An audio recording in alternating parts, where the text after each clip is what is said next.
Les deux côtés de la médaille. Un balado sportif avec Laurent Dubreuil et Marc Durand. Les deux côtés de la médaille, édition numéro 20, 20e épisode déjà depuis juillet 2024. Et avec moi, Laurent Dubreuil, athlète olympique, champion du monde. Salut Laurent. Salut Marc, comment ça va? Ah, ça va très bien. Toi aussi, j'imagine, en plein entraînement en vue des prochains Jeux olympiques pour 2026 et aussi la saison de Coupe du monde, on ne l'oublie pas, qui va commencer, j'imagine, quelque part à l'automne ou au début de l'hiver. Comment tu te sens là, maintenant dans le compte à rebours pour les prochains Jeux? Je me sens très bien. Honnêtement, on a commencé l'année d'entraînement. Mon niveau était à mon plus élevé pour commencer une saison. De toute ma carrière, on mesure, évidemment, j'ai pas fait un 500 mètres encore. Là. On n'est pas dans le spécifique, on est dans l'entraînement plus général, mais des trucs qu'on mesure en salle de musculation. J'ai fait mon meilleur saut, en fait mon deuxième meilleur saut à vie, mais c'était ma première journée d'entraînement de l'année. J'étais déjà mieux que j'avais une fois dans ma vie, j'ai sauté plus haut. Là. C'était vraiment incroyable. On capotait un peu. Là. C'était...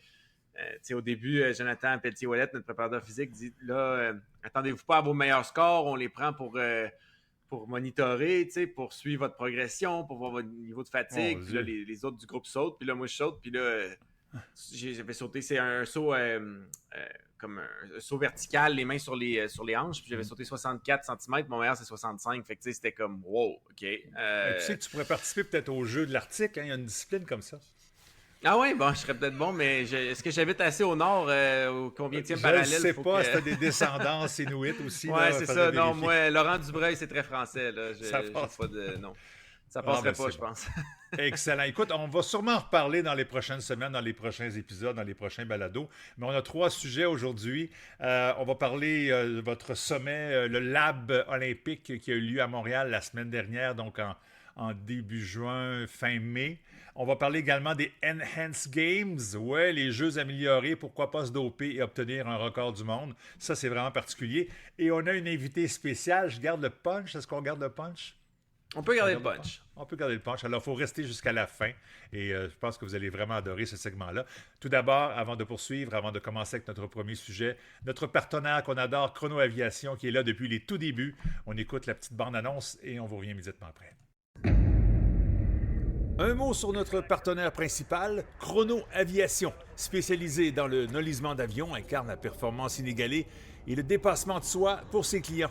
Rêver grand et viser haut, c'est ce qu'ont fait Vincent et Danny Gagnon en 2012 en démarrant leur entreprise avec un seul avion à Québec. Aujourd'hui, de Québec à Saint-Hubert, 300 employés opèrent une quinzaine d'appareils dont le tout dernier peut transporter plus de 180 passagers. Mais au-delà des chiffres, Chrono Aviation, c'est une histoire de passion, de dévouement et de persévérance. Comme quoi, la rigueur, en affaires comme dans le sport, c'est gagnant. D'ailleurs, plusieurs équipes sportives choisissent de voler sur ses ailes pour sa sécurité, son confort et sa flexibilité. Mais surtout parce que chez Chrono Aviation, sky is not the limit. Tellement vrai que sky is not the limit que depuis la promotion qui avait été enregistrée il y a quelques mois, on a acquis un Boeing 747 ou 737. Là.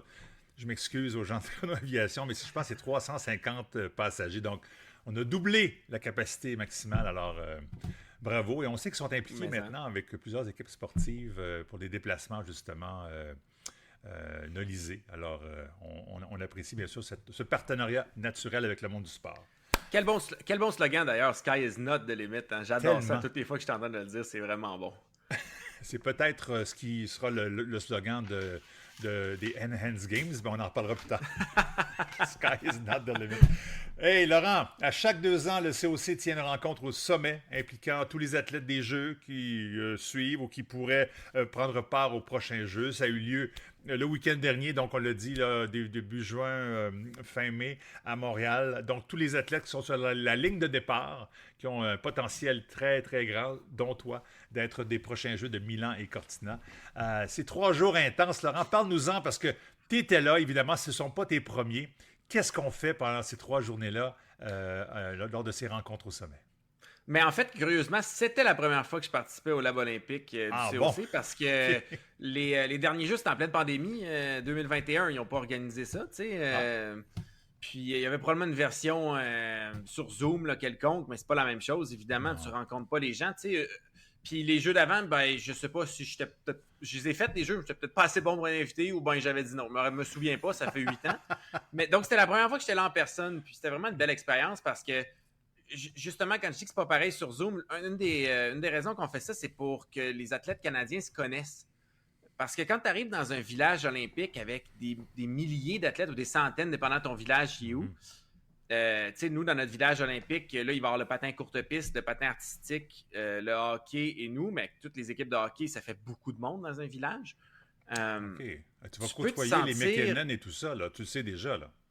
Oui, exact. Ben, cette année, oui, parce que les 2 derniers jeux, moi, les 2 seuls jeux que j'ai fait, les joueurs de la Ligue nationale n'étaient pas là. Fait que j'ai pas encore, pu côtoyer les gens qu'on voit à la télé, malheureusement, mais ça va être ma première fois.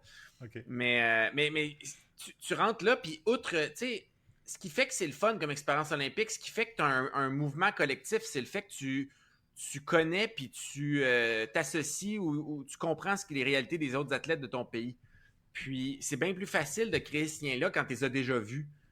Donc, c'est une des raisons qu'on fait ça. Il y avait 3 thèmes. Il y avait d'inspirer, il y avait je me souviens plus exactement comment il avait formulé ça, mais d'apprendre à connaître les gens puis d'informer.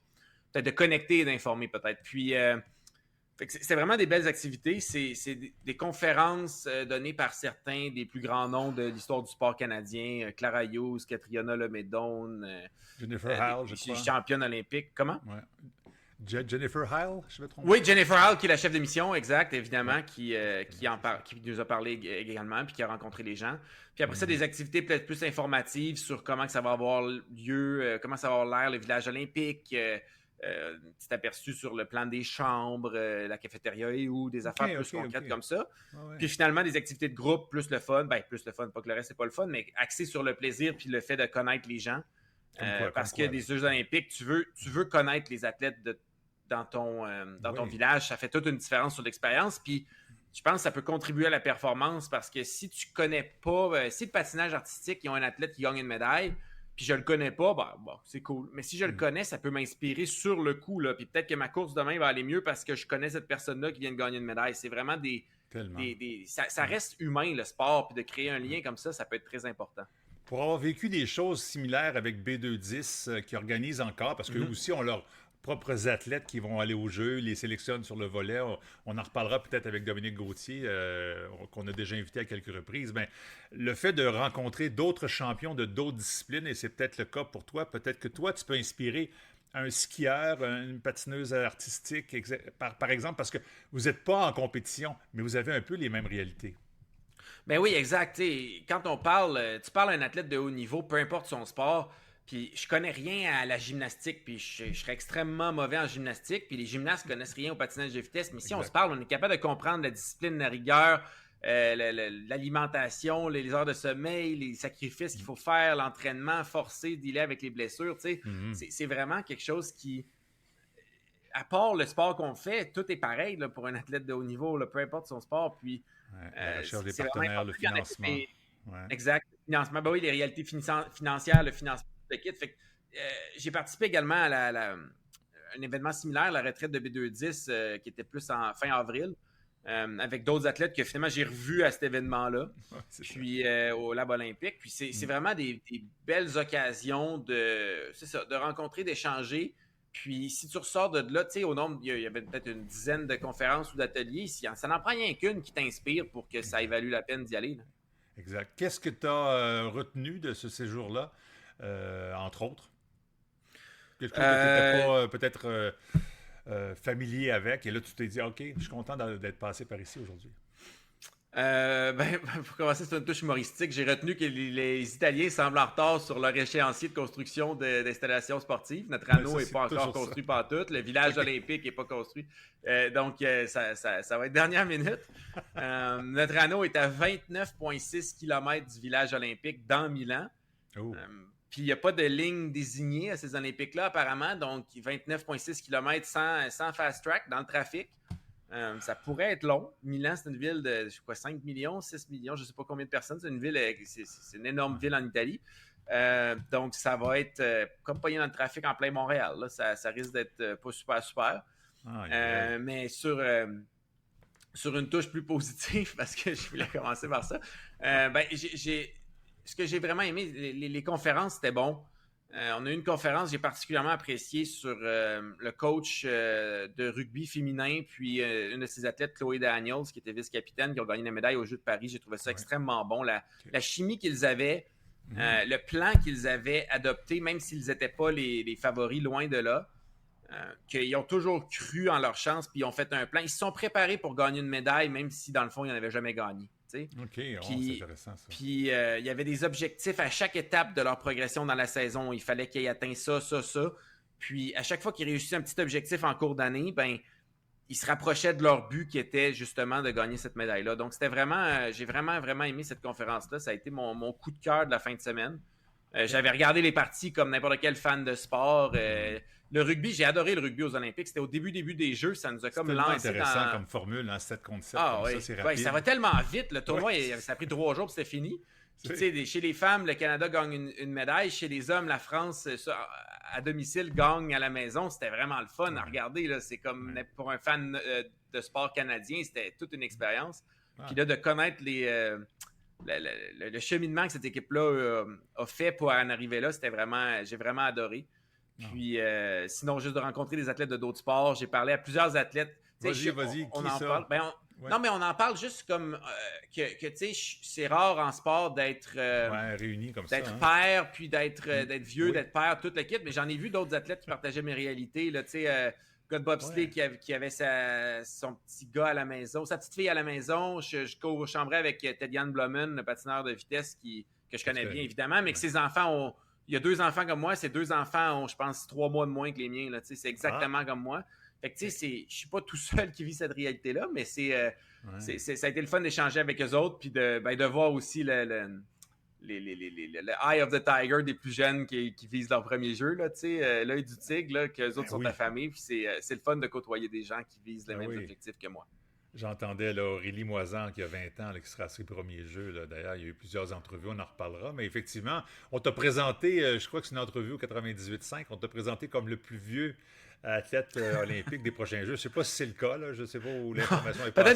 Peut-être au sprint, mais Ted-Jan Blommen, avec qui je co-chambrais, il y a 38 ans. Non, mais de tous les sports, là, c'était comme, tu sais, Crosby, il va être au prochain Jeu. Puis non, c'est ça, exact. Non, il y en a des plus vieux. Puis je veux dire, il y a des sports, tu sais, il y a assurément du monde en curling qui va avoir 45 ans. Là. Il y a des sports qui sont peut-être un peu moins physiques que tu peux être plus vieux. Là. Je suis vieux par rapport à mon domaine, qui est un sport de jeunes, on va le dire comme ça. Oui, mais tu l'as dit, là, tes résultats en saut en hauteur verticaux sont extraordinaires. Ça promet pour la suite des choses. Il faut garder le corps en santé pour les prochains mois, c'est sûr. Exact. Parlons rapidement de votre journée média. Évidemment, ça m'intéresse, ça m'interpelle. Je me rappelle d'avoir fait ça pour les Jeux de 2010, donc en 2007. Je me rappelle d'avoir rencontré Kalina Roberge, mais c'était... Écoute, ça devait être à Vancouver, parce que les Jeux étaient là-bas. Donc, je dis 2007, peut-être 2009, là, un an avant les Jeux, comme maintenant. Là. Alors, c'est une journée intense, j'imagine. Entre autres pour toi, qui était sans doute un athlète très, très en demande. Oui, c'était vraiment intense. Je veux dire, j'ai commencé à 8h30 le matin, 8h25 le matin, puis j'ai fini à 5h05 le soir. Okay. J'ai eu 15 minutes de pause le midi, le matin, puis une demi-heure pour dîner, c'est tout. Fait que alors, c'est enchaîné. C'est comme une vedette. T'es comme le Tom Cruise là, qui prépare Mission Olympique, Mission Impossible. Et puis là, c'est un après l'autre. Des fois, c'est télé, des fois, c'est juste radio. C'est un peu comme ça que ça se passe. Exactement. C'est un après l'autre. Je dirais, j'étais peut-être pas le plus gros parce que Michael Kingsbury, il avait 1 heure de plus que moi à la fin. Moi, j'ai fini 1 heure avant le souper. Lui, il a fini pour le souper. Mais Elliot Grondin aussi, d'ailleurs. Mais les 2 gars sont champions du monde. Fait que j'imagine que... Mais on était dans les derniers à finir. Puis des fois, on allait dans... On avait 5 minutes pour se déplacer d'une salle à l'autre. Tu sais, l'hôtel c'est un hôtel avec des salles de conférence. Il est tout rempli par les médias. Puis les médias sont dans la même salle. Puis nous, on se déplace d'une salle à l'autre. Okay. Puis on a 5 minutes entre chaque entrevue de 15 minutes. C'était des entrevues de 15 minutes. Fait que là, après ça, tu as 5 minutes de te déplacer à la salle suivante. Puis là, j'allais peut-être prendre une gorgée d'eau dans la salle des athlètes. Puis il y avait toujours des athlètes qui étaient en petite pause, mais moi, j'avais l'impression que j'en avais jamais de pause. Fait que j'étais plus rempli que d'autres. Faut dire aussi que les athlètes francophones, ils ont généralement double obligation parce que tu fais CBC quand même, évidemment, vrai. Puis tu fais Radio-Canada, mais quelqu'un qui parle pas un mot français faisait peut-être pas toutes les entrevues en français. À un moment donné, ça sert à rien de faire passer une entrevue en français à quelqu'un qui n'est pas capable de dire bonjour. Là. Je peux confirmer que même à Radio-Canada, on les faisait quand même si les voisins à côté étaient CBC. C'est souvent comme ça, mais peut-être que ça a changé, mais des fois, je me demandais pourquoi les faire en double, pauvres eux. Ils ont répété c'est ça. Pour le même réseau. Nous, on le faisait, c'est ça. Nous, on le faisait vraiment en double. Fait que, c'était rempli, mais au final, j'ai étudié en communication, j'aime ça. Si j'aimais pas ça, on n'aurait pas le podcast ensemble. Puis, exact. C'est une petite passion pour moi, puis... Je veux dire, il y en avait qui avaient la scrap à la fin de la journée, mais moi, honnêtement, ça allait bien. C'était pas quelque chose qui me dérangeait. Puis j'essayais toujours de présenter. Au final, les mêmes questions reviennent à chaque fois. Là, ça, j'allais dire, les questions doivent se ressembler. Puis à la limite, oui. Ça peut devenir agaçant si quelqu'un n'a pas l'habitude, justement, de ce genre de travail. Non, exact. Mais tu sais, je pense que comme athlète qui se fait interviewer, je pense que c'est un objectif ou un but pour moi de peut-être présenter, de répondre un petit peu différemment avec un angle différent à chaque question sans inventer des réponses. Là, c'est pas ça le point. Le point, c'est juste de me rendre... Si je répète la même chose 10 fois en ligne, je sais qu'à la 10e fois, je ne serai pas intéressant. Je vais être ennuyant parce que je vais être tanné de le dire. Fait que si je présente un petit peu différemment l'information, je vais essayer de me garder intéressant parce que, au final, c'est pas de la faute au gars qui passe... je vais voir, je sais pas... CBC en anglais pour une affaire sur Internet en 10e. C'est pas de leur faute, je suis en 10e sur leur horaire. Là, non, c'est ça. J'essaie de donner mon meilleur à chaque fois quand même, comme un professionnel. J'ai aucun doute de ta part, mais effectivement, c'est un art aussi savoir répondre, hein, parce que des fois, parfois, quoique dans ce cas-ci, ce sont des journalistes préparés qui avaient déjà leur formule, j'imagine, mais parfois, tout repose sur l'athlète pour rendre une entrevue intéressante, parce que les questions se ressemblent, mais si on est capable de développer, puis d'avoir l'histoire qui fait la différence, justement, qui va faire que, oui, mon histoire sera racontée comme je la veux. Parce que vous avez un peu votre sort entre les mains, j'imagine, un peu. Oui, c'est quelque chose qu'on a... on se fait dire aussi dans certains ateliers qu'on s'est fait parler pendant le Lab olympique, c'est de présenter notre histoire, puis qu'on est... on n'est pas obligé de dire oui à une question, dans le sens que si le journaliste amène une... est-ce que ça se peut que... Puis là, tu te sens pas comme ça. Ben non, c'est pas ça comme ça que je me sens. Je me sens d'une autre façon. Puis c'est toi qui décides ton histoire puis le narratif que tu veux présenter. Puis le but, c'est pas inventer une histoire de toute pièce. Non. C'est d'être authentique à soi-même, mais justement, en étant authentique à toi-même, tu vas être bien plus intéressant. Effectivement. C'est quelque chose il y a certains athlètes qui sont pas très bons à faire ça, malheureusement, mais ça se pratique. Il y en a d'autres qui c'est plus naturel. Mais dans tous les cas, c'est important parce qu'au final, c'est une opportunité de se faire connaître. Puis moi, une des choses que je suis fier de ma carrière, c'est que j'ai toujours été authentique dans les médias. J'ai toujours dit ce que je pensais. Je n'ai pas peur de donner mon opinion. Puis je n'ai pas peur de dire que je suis bon, mais quand je suis pas bon, je suis pas gêné de dire que je me suis fait battre non plus. Tu sais, je suis moi-même. Je suis comme je suis dans mon salon avec une coupe de sacre de moins dans une phrase. Ben, tu disais, c'est pour ça que je fais un balado, c'est parce que ça m'intéresse. Moi, c'est pour ça que je fais un balado avec toi, parce que justement, tu es authentique, tu dis le fond de ta pensée, et c'est jamais méchant. Ce sont des faits, tu te bases sur des faits, et ça, on apprécie effectivement. Mais c'est un travail que j'ai toujours adoré, et quand j'ai l'occasion, je le fais encore, coacher les athlètes à répondre aux questions des journalistes. Puis justement, un peu comme un politicien, aller chercher peut-être l'angle qu'on voudrait qu'il soit retenu, là, la fameuse clip là, qu'on veut retenir. Exact. C'est sûr que si tu réponds oui, non, je sais pas, non, ça risque d'être court un peu comme entrevue et malheureusement, ça risque de ne pas être diffusé. Bref, une belle science que tu maîtrises parfaitement. Laurent, c'est gentil. On en reparlera peut-être, mais ça me fera plaisir. C'est toujours un sujet qui me passionne, les communications et le monde des médias. Et bravo au COC. Je ne sais pas depuis quand ils font ça, mais je pense que c'est une bonne chose de le faire parce que, entre autres, puis peut-être conclure là-dessus, Laurent, ça permet à tout le monde, à un même moment, de donner ses entrevues et peut-être un peu vous laisser tranquille d'ici les Jeux aussi. Hein. C'est un peu le but, c'est comme ça qu'ils l'ont présenté. C'est que ces entrevues-là, tu vas te faire... entre guillemets, achaler toute l'année par les médias, tout l'été, si tu les fais pas là. Si tu les fais là, c'est tout fait en une journée, tout le monde est sur place. Fait que, tu sais, ça vaut le coup ça vaut le coup, c'était payé, là, les dépenses étaient payées, là, j'ai pas eu à payer mon essence, c'était à Montréal, j'étais en auto, mais c'est ça vaut le prix de la journée de déplacement puis d'être là une journée, là, honnêtement, parce qu'après ça, j'ai donné 8 heures d'entrevue ou quelque chose comme ça, 9 heures d'entrevue. Sinon, je les aurais redonnées plus tard, mais je les ai toutes données là, puis ils ne poseront plus de questions pendant un bout de temps, puis tant mieux. Après ça, tu te concentres sur ton entraînement. C'est un peu ça le but, c'est pour ça qu'ils organisent ça. Puis non seulement ça te fait connaître, mais deuxièmement, après ça, tu peux te concentrer sur ton entraînement. Effectivement. Puis je parlais avec Jean-François Ménard, qui est le psychologue ou le préparateur mental de Michael Kingsbury, entre autres, et de plein d'autres athlètes, même le Canadien. Et il me disait justement, c'est une grosse journée pour les athlètes, mais pour Michael, entre autres, tu l'as dit, sans doute un des athlètes les plus populaires, c'est une bonne chose de fait. Et on peut se concentrer un peu mieux sur notre travail. Bref, bravo au COC. Parlant de COC ou d'organisation sportive, parlant des Jeux olympiques, une nouvelle qui, moi, m'a surpris, cette nouvelle-là, je ne sais pas toi, Laurent, mais qu'on tienne au printemps 2026 des Jeux parallèles qu'on appellera les Enhanced Games ou les Jeux améliorés. Une idée d'un Australien, Aaron de Souza, un homme d'affaires. Son objectif, des Jeux ouverts à tous, mais surtout où on peut se doper. Et ça... Donc, athlétisme, natation et haltérophilie, les 3 premiers sports offerts. Ce sera à Las Vegas, on n'est pas surpris. Je ne sais pas pourquoi je dis ça. En 2026 au printemps. Et là, ça brasse depuis quelques jours. D'abord, tes commentaires. Est-ce que toi, tu serais intéressé à participer à des jeux où ton adversaire peut légitimement, sans aucun ennui, se doper pour gagner? Non, je ne suis pas intéressé de participer à ça. Je ne suis pas intéressé de m'associer à ça. Heureusement, je veux dire, je pense pas que c'est quelque chose qui va se rendre en patin. C'est clair, c'est juste pas un sport assez populaire, le patin, pour que ça arrive. Ouais. Puis tu sais, ça demanderait un anneau. C'est des installations spécialisées. Ils ont pris des sports, tu sais, on va se dire, ils ont pris des sports qui ont eu quand même beaucoup de cas de dopage les dernières. Tu sais, parce que justement, il y a des athlètes suspendus qui n'ont rien à faire pendant leur suspension. Fait que l'haltérophilie, c'est un des sports avec les plus... De mémoire, j'avais vu des statistiques, c'était le sport avec le plus de violations au cas d'antidopage, le plus de tests positifs. C'était pire que le cyclisme, même si le cyclisme a plus de... Tu peux finir 8e au jeu puis avoir une médaille dans 5 ans, là, quand ils vont exactement, rétroactivement prendre des athlètes qui se sont dopés. Mm-hmm. Ouais.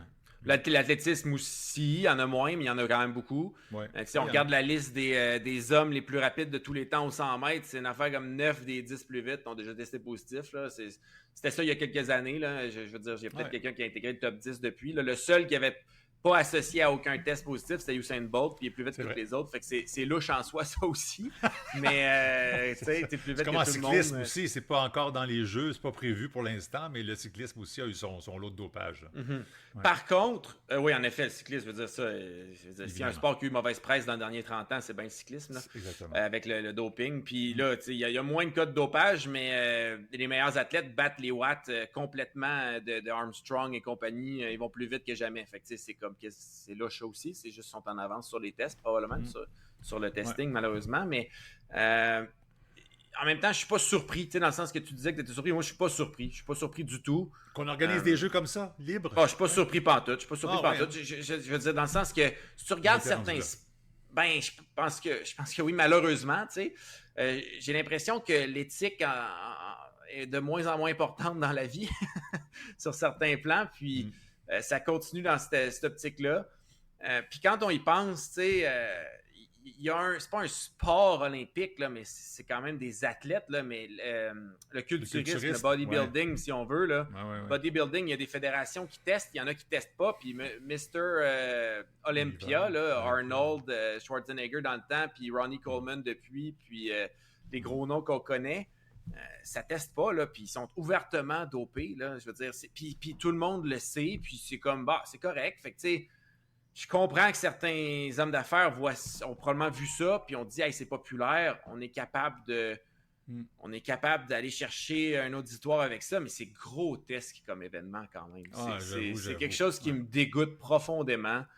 Le sport à la base, c'est un jeu quand tu es jeune, puis comme athlète, on est des modèles pour les jeunes, puis là, tu sais, ouvertement dopé, quel mauvais modèle pour la jeunesse. C'est des produits qui sont dangereux, parce qu'une des raisons que c'est pas permis le doping, c'est parce que c'est dangereux pour la santé. C'est pas parce que c'est pas juste parce que ça aide, tu sais, dans le sens que ça aide de prendre des protéines mais ils ne nous empêchent pas de manger des protéines. On a le droit de manger du poulet. Tu sais, à un moment donné, ça aide de prendre certains... Il y a des médicaments qui sont permis. Mettons, ma pompe pour l'asthme. Moi, je suis asthmatique depuis que j'ai 5 ans. J'ai fait 4 ou 5 pneumonies dans ma vie. Je prends ma pompe pour l'asthme, mais je la prends pas pour être meilleur en patin. Je la prends pour vivre. Là. Tu sais, la journée que je prends ma retraite, je continue à prendre ma pompe pour l'asthme. Je suis pas capable de fonctionner sans ma pompe. Là. Mais c'est permis. J'ai pas besoin de papier pour ça. C'est un médicament qui est permis. Le Ventolin, là, c'est la pompe bleue là, pour l'asthme. Là, que quand tu fais une crise d'asthme, tu prends le Ventolin. Parce que sinon, ben, t'envoies à l'hôpital. Puis t'envoies à l'hôpital, ils vont te donner du Ventolin anyway. Fait que, c'est vraiment le médicament pour l'asthme. C'est permis. Ce qui n'est pas permis, c'est les stéroïdes. Mais c'est pas juste parce que ça te rend plus fort. C'est des produits qui sont généralement dangereux pour la santé. L'EPO, l'EPO, je me souviens même plus. Oh mon Dieu, c'est compliqué. Dire, mais, EPO. Ouais, c'est long de même le nom, là, mais l'EPO, c'est ce que les athlètes. C'est la dope par excellence des athlètes d'endurance parce que ça augmente le nombre de globules rouges dans ton sang. Exactement, c'est ça. Puis les globules rouges transportent l'oxygène à travers ton corps vers tes muscles. Fait que tu oxygènes mieux tes muscles, tu as un meilleur cardio. C'est littéralement ça. Mais l'EPO, ça épaissit ton sang parce que tu as plus de globules rouges dans ton sang. Puis il y a plein de cyclistes à travers les années, puis de coureurs aussi, mais c'est des histoires qu'on a vues en cyclisme, qui sont morts. Ils sont morts à 25 ans parce que le sang était trop épais, le cœur était plus capable de battre, puis claquait du cœur à 25 ans alors qu'ils étaient dans les humains les plus en forme sur la planète. Fait que c'est pas juste parce que ça aide qu'on les bannit, c'est parce que c'est dangereux. Puis là, on permet la drogue. Raconté... excuse-moi, je ne veux pas t'interrompre. Vas-y. Il y a des athlètes qui ont raconté devoir se lever en pleine nuit parce qu'ils avaient justement une alarme qui sonnait comme quoi si tu pédales pas, là, maintenant, si tu vas, là, tu vas mourir directement. Trop longtemps avec une basse fréquence cardiaque, le sang va virer en ciment. Il va comme la bétonnière qui arrête de tourner. Là, le sang, il fige comme le béton. Puis là, tu claques du cœur. C'est terrible, tu sais. Puis c'est tellement un mauvais exemple pour les enfants. Puis ça, c'est des athlètes qui se dopaient en essayant d'éviter les tests. Donc, probablement ce qu'ils appellent les microdoses, là, que tu en prends en moins parce que, justement, tu ne veux pas te faire tester positif. Mais là, on dit, ah non, c'est correct. Fait que là, c'est plus des micro-tests. C'est plus des microdoses. C'est des méga-doses, là. Le sang, là, de la mélasse, là, ça va être dangereux pour la santé humaine. Puis c'est pas... Ils prétendent, on veut voir ce que le corps humain peut faire. Mais c'est plus le corps humain. C'est plus le corps humain quand c'est la dope. Tu sais, c'est la drogue qui te fait performer. C'est pas le corps humain. La meilleure performance humaine, c'est le meilleur humain propre qui l'a fait. C'est pas le meilleur humain dopé. Voyons donc, c'est quoi cette logique débile-là? Oui, mais ce monsieur de Souza, un Australien, lui, il dit, écoute, l'Agence mondiale antidopage ne fait pas bien son travail. On laisse passer des athlètes. Il prend l'exemple des nageurs chinois qui ont été pris pour dopage, mais finalement, on a gardé leur record parce que, bon, il y a sûrement des raisons médicales là-dedans. Il dit, regarde, on va clarifier 2 choses maintenant. Nous, ce qu'on propose, c'est des Jeux olympiques d'athlètes naturels. Alors ça, ce sera clair. Il y aura encore plus naturel que ce que c'est permis maintenant.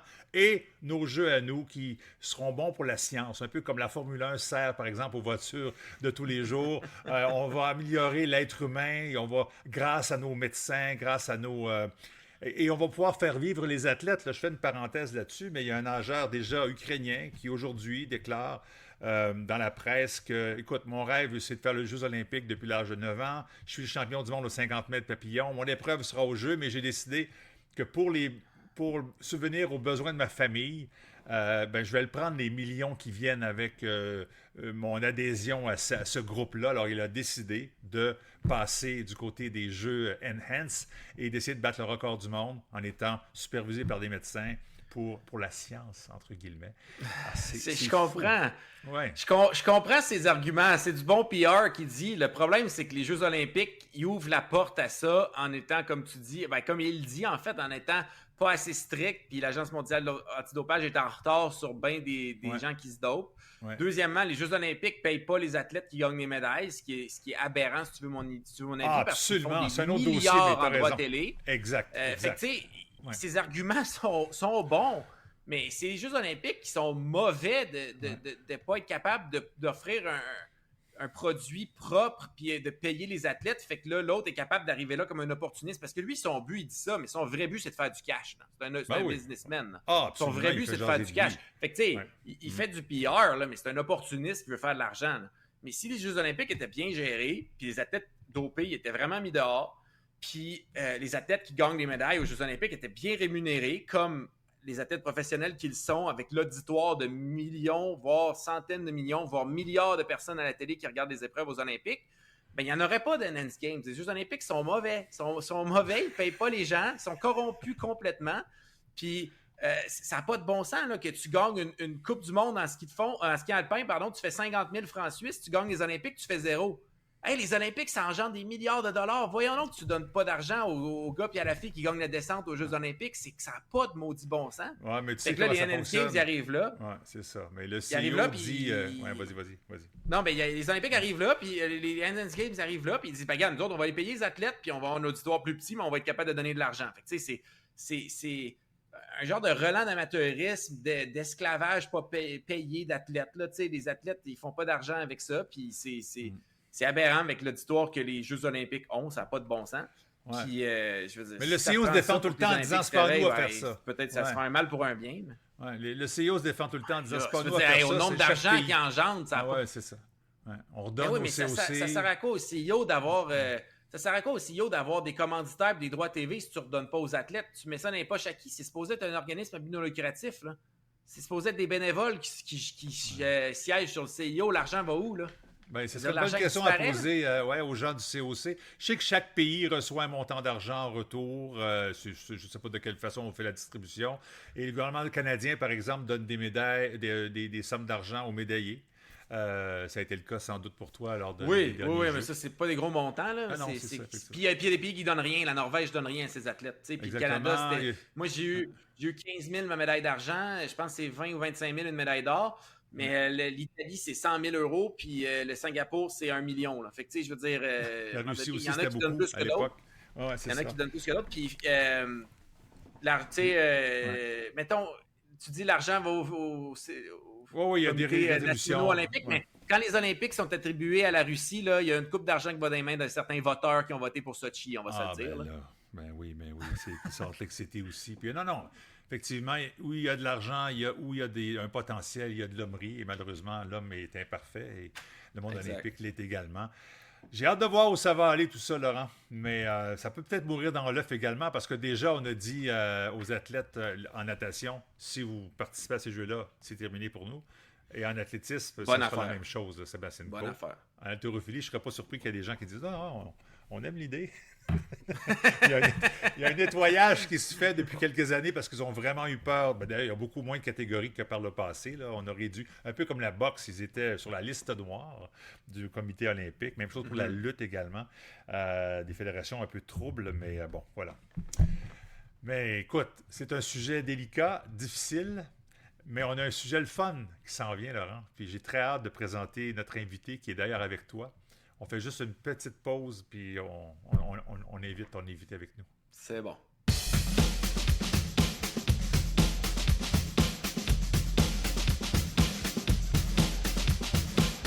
Laurent, présente-nous ton invité. Ben, ça me fait plaisir de présenter à tout le monde visuellement pour ceux qui nous regardent avec vidéo, puis juste par audio avec sa belle voix, ma fille de 5 ans, bientôt 6, Rose Dubreuil. Bonjour Rose. Faut que tu parles. Bonjour Rose, comment ça va? Bien. Bon, excellent. Je suis content de te rencontrer. Tu me vois bien? Tu m'entends bien? Excellent. Alors, Rose, écoute, je suis vraiment content que tu sois là parce que tu savais-tu quoi? Ton père nous parle souvent de toi. Il parle souvent de toi en bien. Il dit que t'es la fan numéro 1 de Laurent Dubreuil, le patineur de vitesse. Qu'est-ce que tu connais de ton père, Rose? Qu'est-ce que tu connais de ma carrière? Hein? Je fais quoi dans la vie? Patinage de vitesse. Exactement. Donc, ça, c'est une chose que tu as le privilège de voir à l'occasion à la télévision ou sur Internet. Est-ce que tu regardes des courses sur Internet? Oui. Oui, mais mettons, quand c'est dans la nuit, qu'est-ce que tu fais? Je le regarde le matin. Tu le regardes en te levant le matin? C'est bon. L'autre matin suivant. Hey, dis-moi, Rose, comment tu le trouves comme patineur de vitesse, ton papa? Ah oui, hein? Bien. Mais des fois, Ouais. est-ce que je gagne toujours? Non, je gagne même pas si souvent que ça, même. Oui, souvent. Souvent? Oui, Mais c'est très qui? souvent. C'est qui le meilleur au monde? Jordan Stars. C'est Jordan Stolz, hein? Elle le sait, ça. Elle le sait. Ouais, il est bon, J'ai une Jordan petite Stars, mais ton anecdote. père aussi. Ben oui, vas-y. J'ai une petite anecdote avec Rose. Hein? C'est Ok. drôle. Ça va la dégêner, je pense. OK. On allait au gala. On allait au gala de patinage de vitesse Québec. OK. Hein? Puis là, elle me demandait dans l'auto, pourquoi on s'en va là, papa? Je dis, ben, parce que c'est le gala de patinage de vitesse Québec, puis je reçois un prix. Hein? Je reçois le prix du meilleur patineur de l'année en longue piste. Puis là, elle m'a dit, au Québec. Puis là, elle m'a dit, mais papa, hein, quand il y a eu une Coupe du Monde à Québec, le meilleur patineur au Québec, c'était pas toi, c'était Jordan Stolz, il t'a battu. Puis là, j'ai expliqué que oui, mais il est pas canadien, il est pas québécois, il est américain. Hein? Oui, c'est ça. Mais écoute, ton père, il gagne peut-être pas toujours, mais on le trouve pas mal bon. Tu savais qu'il était pas mal connu. Quand tu te promènes avec lui, est-ce que des fois, tu vois des gens que tu connais pas qui lui disent « Bonjour, Laurent, on est fiers de toi? » Oui. Oui. Ah Où, ouais? mettons? Partout. Partout. À l'école, peut-être aussi, hein? Est-ce que ton père est allé dans ta classe, par hasard? Je suis pas allé dans sa classe cette année. J'étais allé dans ses groupes de garderie. Ça n'a Ouais. pas donné cette année. Ah, Puis j'en ai donné une conférence à son école, mais plus vieux, à des élèves un peu plus vieux. Ok. Première, deuxième? Ouais, ou toi, non, 4, 5, 6, je pense. 4, 5, 6? Ouais. Ça veut dire à Maria puis à Méandre. Ouais, Maria dans Méandre. l'autre école, il y a comme plusieurs Il y a, écoles. Dans son il y a école. 3 écoles. Ça veut dire les plus vieux, c'est Méandre puis... OK. Méandre puis... ben, je trouve ça intéressant, mais tu sais, tu pourrais en parler à ton professeur. Tu pourrais dire « Écoute, mon papa, je sais pas si vous le savez, mais il est pas mal bon. il en sait c'est... Ah oui? Sabrina, elle sait c'est qui mon professeur. Ouais, ben là, c'est sûr qu'en plus, mon auto a mon visage dessus. Fait que c'est pas inaperçu quand je vais chercher Rose à l'école. Non, pour vrai. On vient d'apprendre quelque chose. Moi, je savais pas que ta voiture, Laurent, avait ton visage dessus. Qu'est-ce que ça fait, Rose, de voir la voiture de ton papa avec son visage? Est-ce que c'est normal? Non. Est-ce que tu as d'autres parents qui vont chercher les enfants à l'école avec une photo sur... Non. Non, hein? Ça te fait sentir comment, toi? C'est qu'est-ce que tu aimes le plus du fait que je patine? J'aime ça. Mais t'aimes quoi? J'aime parce que tu restes avec nous souvent. Ah, mais des fois... Tu gagnes des médailles. Ah, t'aimes ça que je gagne des médailles? Oui? Là, Pourquoi tu en vois t'aimes ça que plein je gagne derrière des toi, médailles? Rose. Si tu te tournes, il y en a plein de médailles derrière toi. Je sais pas si tu vois. Y en a-tu une en Oui. particulier que tu aimes beaucoup? Ah, Celle-là? c'est quoi celle-là? C'est ma médaille de champion du monde. Elle a choisi une des bonnes. Ah, mon Dieu, tu la connaissais en plus! Hey, tu sais que c'est important d'être champion du monde. C'est bon. Puis, Bon. y a-tu des choses... Y a-tu Que des choses que t'aimes t'aimes pas? Ouais. Y a rien que Non. t'aimes pas? Non. T'aimes ça que je m'en aille? Non. Ah. Tu te sens comment quand je m'en vais? Triste, Pourquoi? parce que je m'ennuie de toi. Ah. Ça te fait beaucoup de peine? Oui. Moi aussi, ça me fait de la peine quand je m'en vais. Ah, mais Rose, si tu avais la chance de voyager avec ton papa là, quand il s'en va loin, là, ça serait quel pays que tu aimerais mieux visiter? Pays-Bas. Pourquoi? Pays-Bas. J'ai Wow. envie de voir les basements. Ah, t'as envie de voir nos amis, les Balsma. Ou Japon. Ah, pourquoi?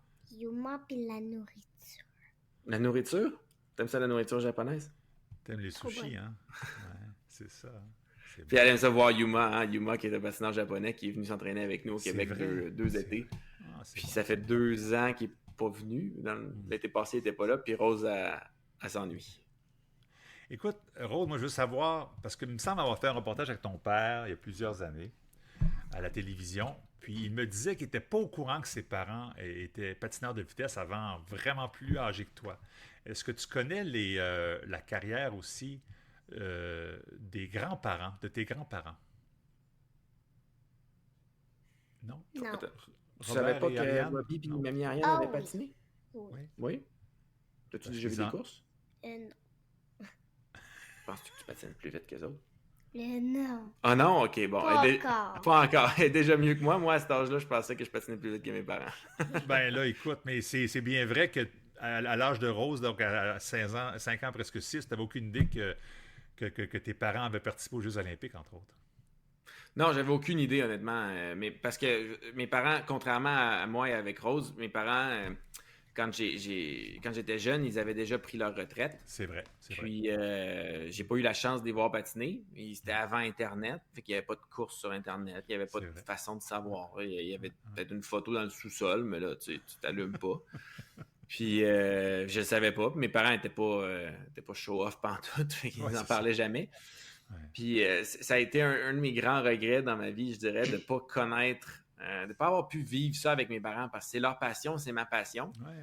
Puis, on a connecté à travers le sport, mais on aurait connecté encore plus vite, je pense, si j'avais pu les voir puis vivre ça avec eux. Puis moi, c'est ma passion. J'ai pas envie d'imposer ma passion à mes enfants. S'ils n'ont pas envie de patiner plus tard, c'est bien parfait, c'est pas grave, c'est eux autres qui décideront. Mais j'ai envie qu'ils me voient à mon meilleur, j'ai envie qu'ils me voient motivé par quelque chose, motivé pour être le meilleur au monde, de viser des grands objectifs, puis que quand on persévère, on est capable d'accomplir des choses exceptionnelles si on a persévéré, on a mis beaucoup de travail. Puis je trouve que les athlètes peuvent être tellement un bon exemple pour notre jeunesse, puis j'aurais vraiment été déçu de ne pas être capable de me donner cet exemple-là directement à mes enfants, qui le voient par moi-même, qui le voient de leurs propres yeux, qui voient leur père justement être cet exemple-là. Donc, je suis vraiment content que Rose va s'en souvenir. Bientôt 6 ans, puis je patine encore. Nathan, peut-être qu'il va s'en souvenir si je patine quelques années encore. Puis là, si on a d'autres enfants, ils s'en souviendront probablement pas, mais au moins Rose va s'en souvenir. Puis, je suis vraiment une grande fierté de pouvoir lui montrer. Mais toi, Rose, c'est quoi ton sport préféré? Gym. C'est la gymnastique. Hein? C'est pas le patin. Puis c'est bien correct. Elle patine aussi. C'est pourtant le rêve de ton père. On a parlé plus tôt dans le balado. Être gymnaste. La gymnastique, c'est pour ça que j'ai pris cet exemple-là, parce que je connais rien à la gymnastique. Je peux pas l'aider en gymnastique. Je peux lui dire de s'entraîner fort, de se concentrer, mais je peux pas y montrer à faire aucune figure. Je peux pas y montrer sur le tapis, il faut courir vite avant les premières manœuvres. Tu peux lui montrer. Vas-y. Tu pourrais lui montrer quoi? C'est elle qui peut me le montrer. Hein? Sa grande roue est bien meilleure que ma grande roue. Là. Ses roulades sont bien meilleures que mes roulades. Tu fais déjà des grandes roues? Ben, pour vrai? Hein? Je suis capable de courir puis faire une grande roue déjà. Oh oui, puis tu es capable de faire des pirouettes par en arrière aussi, peut-être? Es-tu déjà rendu là? Mon Dieu Seigneur, moi, tu sais, j'ai jamais réussi à faire ça déjà. Puis moi, j'ai 61 ans, oublie ça, c'est pas là. Il n'est pas trop tard pour commencer le sport, mais il est peut-être un peu trop tard pour faire des roulades par en arrière. Mon dos me le permettrait pas. Écoute, je sais pas si c'est Laurent ou Rose qui peut m'en parler, mais une anecdote intéressante, Laurent, que tu pourrais raconter concernant ta déception olympique lors des derniers Jeux, alors que tu termines 4e aux 500 mètres par des poussières, à l'issue d'un départ contesté. Et ce qui a suivi après est vraiment touchant. Oui, ben c'est ça. Après la course, j'ai fini 4e, puis j'étais un des favoris pour les médailles, ou même la médaille d'or. Aux 500 mètres, j'étais champion du monde l'année d'avant, la médaille qu'on a vue derrière, justement. Ouais. Puis, après la course, j'étais vraiment déçu. J'avais pas envie de parler à personne. Là. Je veux dire, j'avais envie qu'on me laisse tranquille, mais il y avait des caméras dans la maison chez moi, avec mes parents, mon frère, ma soeur, je pense, Rose, Andréane.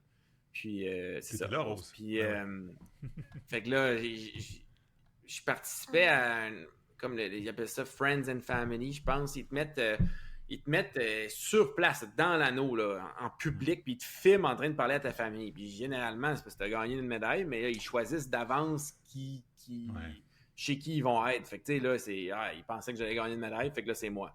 Je finis 4e, j'ai pas envie de parler à personne, j'ai envie qu'on me laisse tranquille, certainement pas en public, tu sais. Ouais. Puis là, j'appelle, puis là, tout le monde est vraiment déçu, puis Rose, elle court partout. Hein? Tu courais autour de l'îlot dans la cuisine. Puis Rose, tu te souviens-tu de ce que tu m'as dit?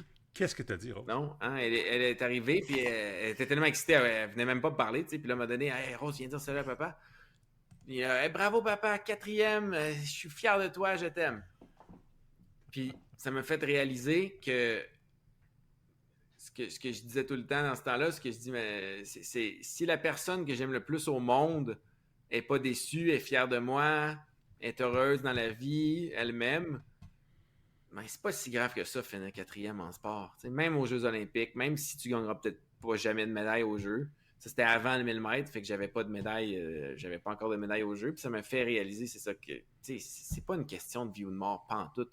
Le lendemain matin, t'as la même famille, t'as les mêmes intérêts, t'as les mêmes amis, t'as la même maison, t'as le même repas préféré, même passe-temps, les mêmes taxes municipales à payer, même auto à plugger dans le mur pour le remettre Avec au ta courant ou face aller mettre dessus. l'essence dans ton auto. Faut que tu déblayes ton entrée quand tu reviens au Québec quand même, que tu tournes le gazon l'été, puis que tu mettes du chlore dans la piscine. Tu sais, ta vie change pas que tu aies une médaille olympique ou non. Puis Michael Phelps, il a 28 médailles, il brosse ses dents le matin quand même, puis il met ses pantalons quand il se lève. Là. Tu sais, ça reste quand même un humain qui vit une vie humaine, même s'il est exceptionnel dans ce qu'il fait. Ça m'a permis d'avoir...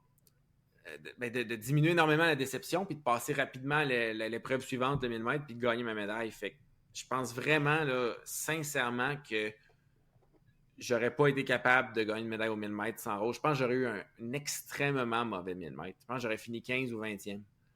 Parce que j'aurais été dans le mode de déception, dans le mindset que j'aurais été vraiment, vraiment déçu encore. Tandis que là, j'ai fait, non, regarde, c'est pas grave, c'est juste du sport, je vais juste faire un bon 1000 mètres. Puis finalement, j'ai été capable de gagner une médaille sur une distance que je n'étais pas supposé en gagner.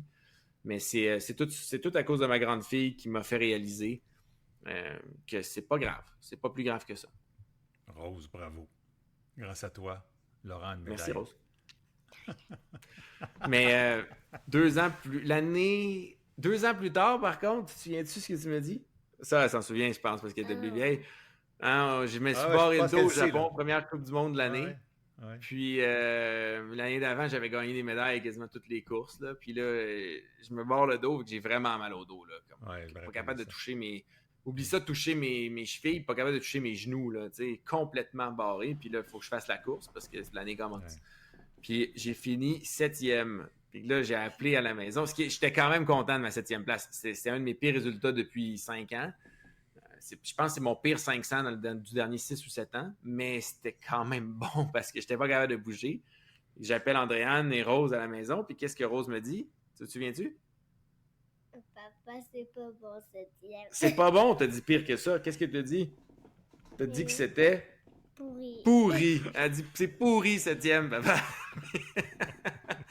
Fait que en 2 ans, là, le 4e, je suis fier de toi, il a pris le bord, puis le 7e, c'est pourri, il est arrivé. Il est plus dur avec les années.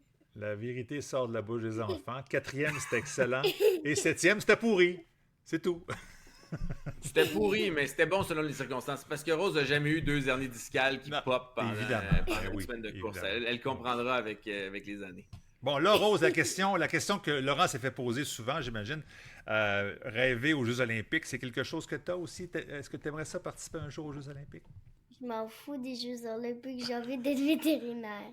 Ah, ben c'est bon ça. C'est bon ça. C'est bien correct. Ben oui, absolument, absolument. Écoute, tu as un oncle Daniel et tu as une tante dont j'oublie le prénom. Annabelle, merci, qui n'auront pas participé aux Jeux olympiques, qui font sûrement de très belles carrières de leur côté également. C'est pas obligatoire de faire des Jeux olympiques. Il faut avoir la détermination puis un objectif un peu fou, mais c'est quand même particulier tout ça, là, ce que ben oui, puis le plus important qu'on vous dit toujours, hein, c'est d'être heureux dans la vie. C'est pas d'aller aux Jeux olympiques. Nous autres aussi, c'est quoi? Nous autres aussi, on s'en fout des Jeux olympiques. Avant que tu viennes, j'ai critiqué le comité international olympique pendant 5 minutes. C'est pas comme si j'avais ça dans mon cœur tant que ça. Hein? Bon. Nous, ce qu'on veut, c'est que vous soyez heureux dans la vie. C'est que vous soyez fiers de ce que vous faites, que vous ayez des objectifs, mais pas nécessairement des objectifs en sport. Je ne serais pas moins fier de toi, puis je t'aimerais pas moins si tu es vétérinaire que si tu es championne olympique ou si tu décides de faire autre chose. Moi, je vais être fier de toi si tu choisis ce que tu aimes dans la vie, puis c'est là-dedans que tu te lances. J'ai l'impression que tu aimes beaucoup les animaux. Oui. Plus que le patin, assurément. Fait que si tu veux être vétérinaire, on va t'appuyer. T'es fatigué? C'est vétérinaire, on va t'appuyer là-dedans. C'est ça, assurément. C'est plus fun de flatter un chien ou un chat. Je demande à maman parce que maman connaît plein de choses sur les animaux. Ah, maman connaît plein de choses sur les animaux, ben oui. Ta maman t'inspire aussi, c'est parfait ça. Hey, Rose, ça a été un beau moment. Est-ce que tu aimerais aussi devenir journaliste ou analyste? Journaliste? Non. Pas ça? Non. Comment ça? Je te verrai. J'ai juste envie d'être vétérinaire quand je suis grande. Ah, c'est vraiment son but. C'est parfait. Puis... Je trouve ça bien. Oui. Oh. Faire de la gym. Faire de la gym aussi. Hein? Ben oui. Écoute, et tu pourrais même avoir une affiche vétérinaire spécialisée en gymnastique. Imagine.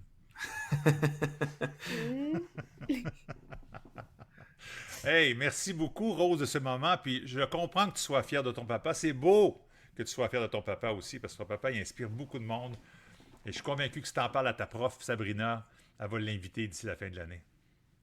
Ça me ferait plaisir de venir peut-être d'ici la fin de l'année scolaire.